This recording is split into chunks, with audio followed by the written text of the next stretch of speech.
Hello friends, welcome to my channel Stay Cooking Samiyarisi. இன்னைக்கு நம்மளோட சேனல்ல பாத்தீங்கன்னா ரொம்பவே சூப்பரா ஈஸியா பழைய சாதத்தை தூக்கி போடாத நம்ம பழைய சாதம் மீந்தோனே என்னடா செய்யணும்னு யோசிக்காம செய்யக்கூடிய ஒரு சிம்பிளான ரெசிபினே சொல்லலாம். இது வந்து பாத்தீங்கன்னா சுட சுட மழை காலத்துல இல்ல மார்னிங் டைம்ல எதுவுமே இதோட சைட் டிஷ் தேவையில்லை, ரொம்பவே சூப்பரா இருக்கும். இந்த புளி சாதம் நான் ரொம்ப குயிக்காவும் ஈஸியாவும் எப்படி செஞ்சேன்றதை இந்த வீடியோல உங்களோட ஷேர் பண்ணியிருக்கேன். மறக்காம ஸ்கிப் பண்ணாம என்னோட சேனலை பார்த்துட்டு என்னோட ரெசிபி உங்களுக்கு பிடிச்சிருந்தா என்னோட சேனலை சப்ஸ்கிரைப் பண்ணிக்கோங்க. வாங்க வீடியோக்குள்ள போயிட்டு இந்த புளி சாதம் எப்படி செய்யலான்றதை தெரிஞ்சுக்கலாம். வாங்க வீடியோக்குள்ள போயிடலாம். ஹலோ ஃப்ரெண்ட்ஸ், இன்றைக்கி நம்ம வந்து பழைய சாதத்தில் ரொம்பவே டேஸ்டியாக சாதத்தை வேஸ்ட் பண்ணாமல் ஒரு புளி சாதம் தான் பார்க்க போகிறோம். இது வந்து நான் வந்து நைட்டு வடித்த சாதம். இது வந்து நைட்டு மழை பெஞ்சதுனால யாருமே சாப்பிடவே கிடையாது. எனக்கு சாதம் வேஸ்ட் பண்ணுறதுல இஷ்டம் இல்லை, ஸோ கீழே போடுறதுல இஷ்டம் இல்லை. அதே மாதிரி இது வந்து ஊர்லேருந்து கிட்டத்தட்ட வந்து 2500 கிலோமீட்டர் தள்ளி நான் இந்த அரிசி எடுத்துகிட்டு வந்து சாப்பிட்றதுனால எனக்கு வந்து போடுறதுக்கு மனசு இல்லாமல் எப்போவுமே ஏதாச்சும் ஒன்று ஃப்ரை பண்ணி சாப்பிடுவேன். இன்றைக்கி இதில் வந்து ரொம்ப டேஸ்டியாக புளி சாதம் எப்படி செய்யலான்றது தான் இந்த வீடியோவில் பார்க்க போகிறீங்க. அடுத்து ஒரு எலுமிச்சை பழ சைஸ் புளி நல்லா வாஷ் பண்ணி, இதுவும் ஊர்லேருந்து கொண்டு வந்தது தான், நல்லா வாஷ் பண்ணி எடுத்திருக்கேன்.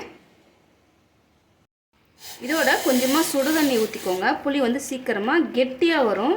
நம்மளுக்கு வந்து புளி சாதம் செய்கிறதுக்கு வந்து ரொம்ப கெட்டியாக தேவையில்லையே, அதனால் சுடு தண்ணி நல்லா சூடு பண்ணி ஊற்றிருக்கேன். கொஞ்சம் நேரம் புளி அதில் ஊறட்டும்.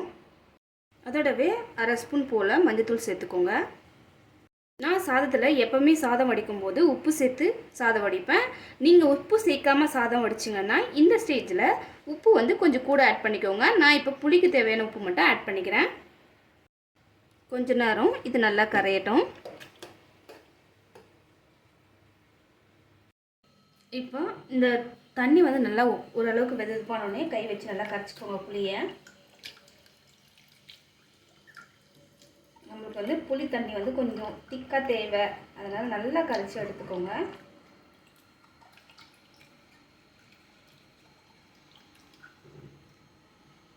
இப்போ நம்ம சாதத்தை எடுத்து புளி தண்ணியை நல்லா கையில் வந்து ஃபில்டர் பண்ணிக்கலாம். ஃபில்டர் பண்ணி தண்ணி மட்டும் பாருங்கள் கொஞ்சம் திக்காக வருது, இது மாதிரி வந்து நம்ம சேர்த்துக்கலாம். புளி உள்ளே போகாத அளவுக்கு ஃபில்டர் பண்ணிக்கோங்க, இல்லைனா நீங்கள் ஃபில்டர் வச்சியும் நல்லா ஃபில்டர் பண்ணிக்கோங்க. இப்போ கையை வச்சு இதை நல்லா வந்து மிக்ஸ் பண்ணி கொடுங்க.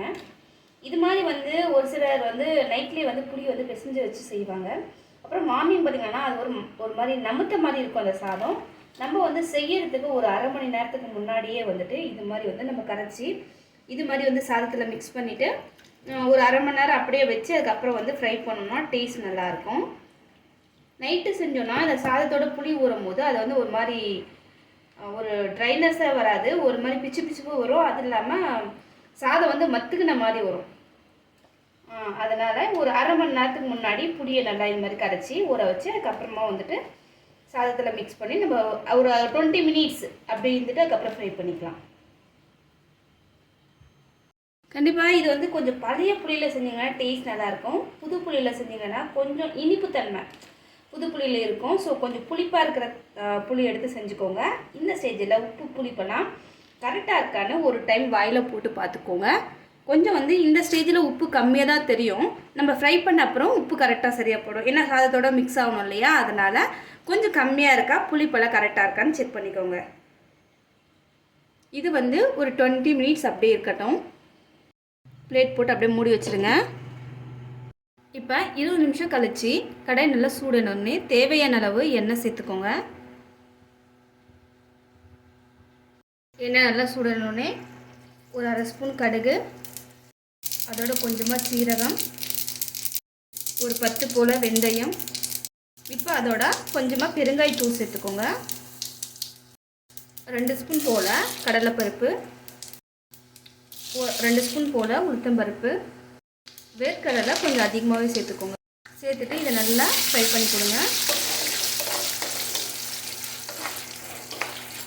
நமக்கு வந்து எல்லாம் வந்து கோல்டன் கலரில் கருகாமல் கொஞ்சம் ஸ்லோ ஃப்ளேமில் வச்சு நல்லா வறுத்துக்கோங்க. இப்போ இதோட கொஞ்சமாக பார்த்திங்கன்னா நான் தட்டி எடுத்த பூண்டு சேர்த்துக்கிறேன். அடுத்து இதோட 2 வெங்காயம், ஒரு 6-7 போல் பச்சை மிளகாய் நீள நீளமாக கட் பண்ணி சேர்த்துக்கோங்க. பச்சை மிளகாய் போட்டு செய்யும்போது ரொம்ப டேஸ்ட்டாக இருக்கும். ஸோ உங்களுக்கு பச்சை மிளகா வேணாம் அப்படின்னா நீங்கள் ரெட் சில்லி ஆட் பண்ணியும் சேர்த்துக்கோங்க. இப்போ இது எல்லாத்தையும் நல்லா ஃப்ரை பண்ணுங்கள். சாதத்துக்கு நீங்கள் வெங்காயம் ரொம்பவே அதிகமாக சேர்த்து ஃப்ரை பண்ணி சாப்பிடும்போது ரொம்பவே டேஸ்ட்டாக இருக்கும். உங்களுக்கு வெங்காயம் அதிகமாக பிடிக்கும் அப்படின்னா இன்னும் கொஞ்சமும் வெங்காயம் சேர்த்துக்கோங்க. இதோட கொஞ்சமாக சால்ட் சேர்த்துக்கோங்க. ஏன்னா இந்த வெங்காயத்தில் டேஸ்ட் வரணும், அதனால் கொஞ்சமாக சால்ட் சேர்த்து ஒரு டைம் நல்லா வந்து மிக்ஸ் பண்ணி கொடுத்துக்கோங்க.